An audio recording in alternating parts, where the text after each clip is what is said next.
Mengapa aku nak berbohong lagi? Aku akan berhadapan dengan Rasulullah yang sentiasa mendapat berita langsung dari Allah. Tak mungkin nak menyembunyikan sesuatu dari Allah. Allah Maha mengetahui. Allah tahu segala yang tersembunyi.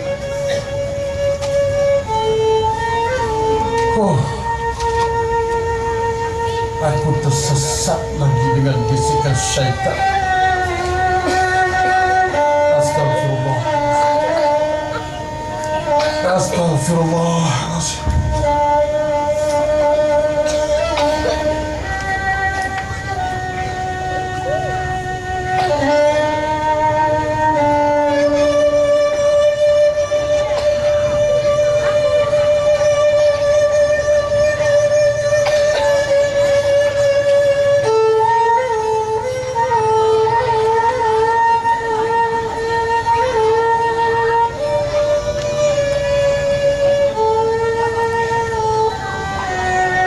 Rasulullah tiba pada waktu subuh. Baginda terus ke masjid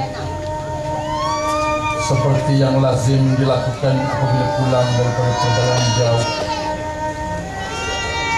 Dan baginda mengerjakan salat 2 rakaat. Sementara itu aku lihat ramai orang berkumpul di masjid. Dalam 80 orang ataupun mungkin lebih.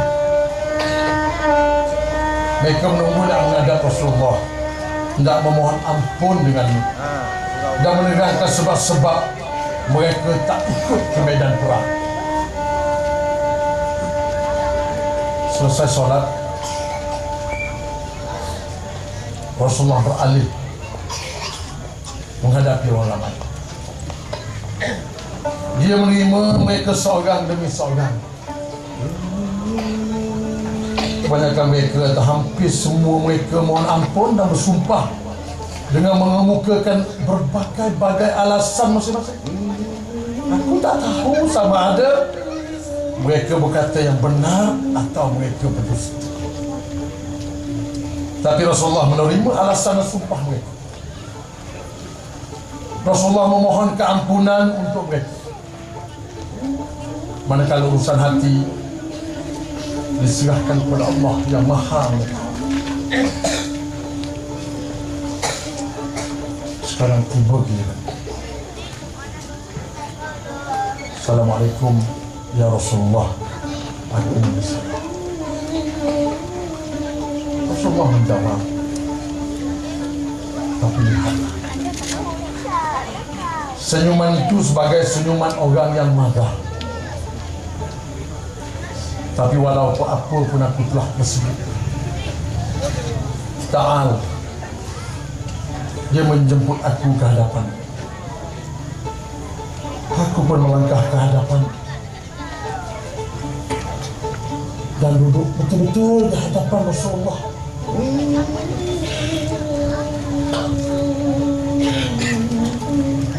Mengapa kamu tertinggal? Bukankah kamu telah membeli kenderaan untuk itu? Tanya Rasulullah. Aku menjawab, wahai Rasulullah, sekiranya aku duduk di hadapan sesiapa saja di dunia ketika ini selain dari Tuhan, saya aku akan padamkan kemarahannya dengan mengemukakan alasan-alasan yang sabar untuk meredakan kemarahan. Aku tahu aku dikurniakan kebolehan untuk bercakap. Tapi wallah, aku juga tahu sekiranya hari ini aku memberi alasan dusta kepada Tuhan, hingga Tuhan meredhakan aku, Allah pasti akan memerintahkan Tuhan untuk marah padaku. Sebaliknya, jika sekiranya aku bercakap benar, Tuhan mungkin akan marah padaku. Namun aku masih boleh memohon keampunan daripada Allah Azza wa Jalla. Allah semuanya tidak usung apa. Wallah tidak pernah aku berasa lebih kuat dan selesa seperti waktu tertinggal dari mengikuti Tuhan itu. Mendengar pengakuanku itu Rasulullah Sallallahu Alaihi Wasallam bersabda, orang ini bercakap benar. Bangunlah sehingga Allah memutuskan masalah kamu. Hatta yaqyallahu fika. Aku membangun dan berjalan meninggalkan majelis.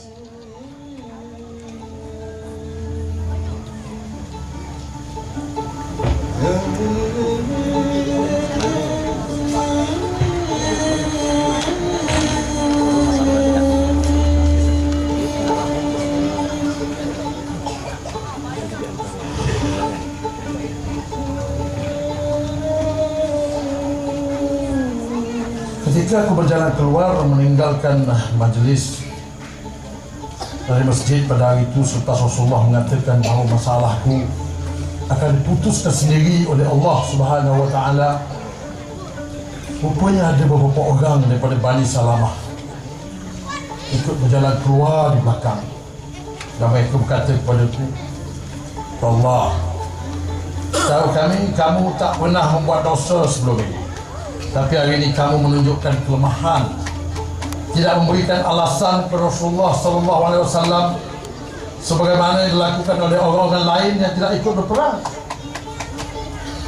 Dosa kamu itu akan diampunkan Allah apabila Rasulullah memohonkan keampunan untuk kamu. Nah, macam itulah pada hari itu orang lain pun terus mengatakan aku tersilap membuat pengakuan. Mereka mendesak aku supaya berjumpa lagi dengan Rasulullah, dan aku pun sebenarnya rasanya ingin berjumpa semula dengan Rasulullah, memohon maaf dan mengemukakan alasan-alasan palsu untuk membela diri. Tapi aku tergerak untuk bertanya, adakah orang lain lagi yang senasib denganku? Mereka menjawab, ada dua orang yang senasib dengan kamu, bercakap seperti yang kamu cakap, dan jawapan Rasulullah pun sama dengan jawapan kepada kamu. Aku bertanya pula, siapa mereka? Dan dijawab, Murarah bin Rabi'atul Amiri dan Hilal bin Umayyah Al-Waqif.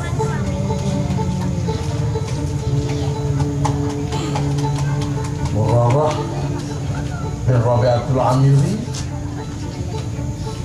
dan Hilal bin Umayyah Al-Waqif,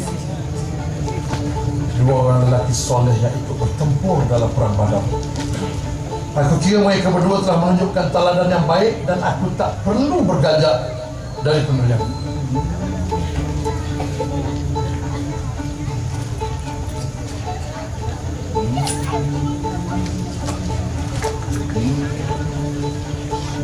Rasulullah melarang orang ramai bercakap dengan kami bertiga.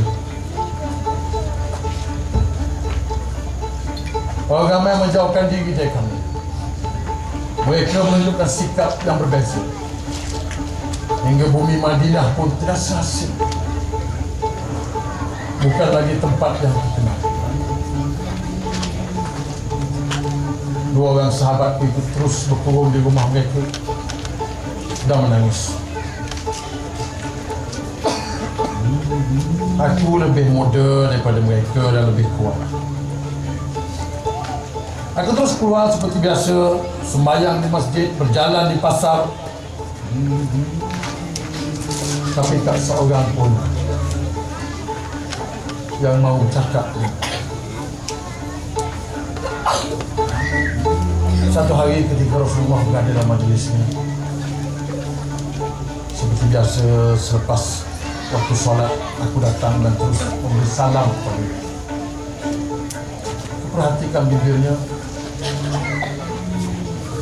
bergerak atau tidak, menjawab salam atau pun tak pasti. Kemudian aku solat dekat dengan Rasulullah, mencuri pandang. Dan ketika aku sedang solat, Rasulullah memandang pada aku. Tapi selepas aku solat, aku memandang Rasulullah. Rasulullah mengalihkan pandangannya ke arah lain. Asa berlalu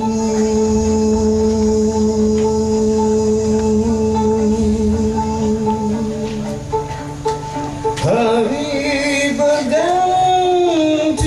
hari,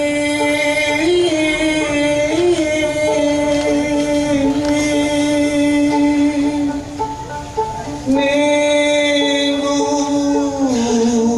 bertukar minggu.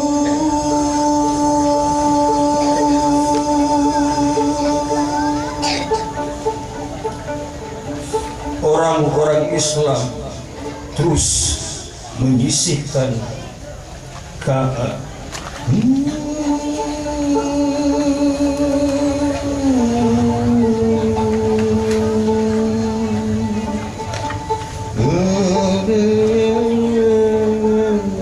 Suatu hari aku jalan-jalan,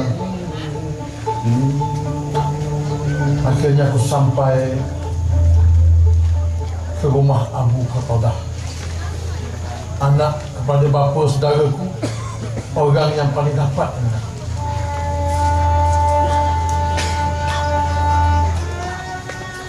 Assalamualaikum. Aku beri salam. Diam, tak dijawab. Aku ucap lagi salam. Assalamualaikum. Nyatalah, wallah dia tak menjawab salam. Lalu aku bertanya, Abu Qatadah, aku nak bertanya dengan kamu. Adakah kamu tahu yang aku masih cintakan Allah dan Rasulnya? Diam. Tak ada jawapan. Begitu juga bila aku bertanya lagi, tak ada jawapan. Dan aku bertanya sekali lagi, Abu Qatadah,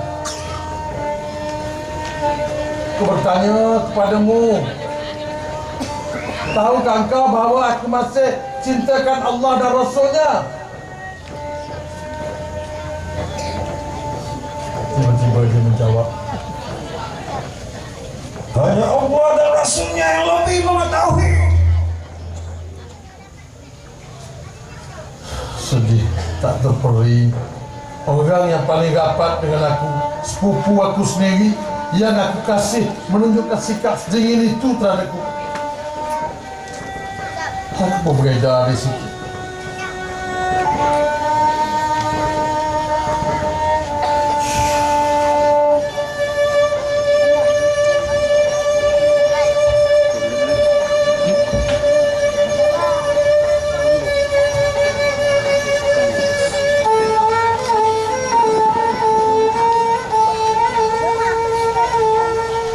Aku terus berjalan lagi. Memang aku menjadi seorang yang tak boleh nak berkurung dalam rumah. Orang tak mau cakap dengan aku. Sudah berminggu-minggu tapi aku semua tetap percaya. Pagi itu aku berjalan-jalan.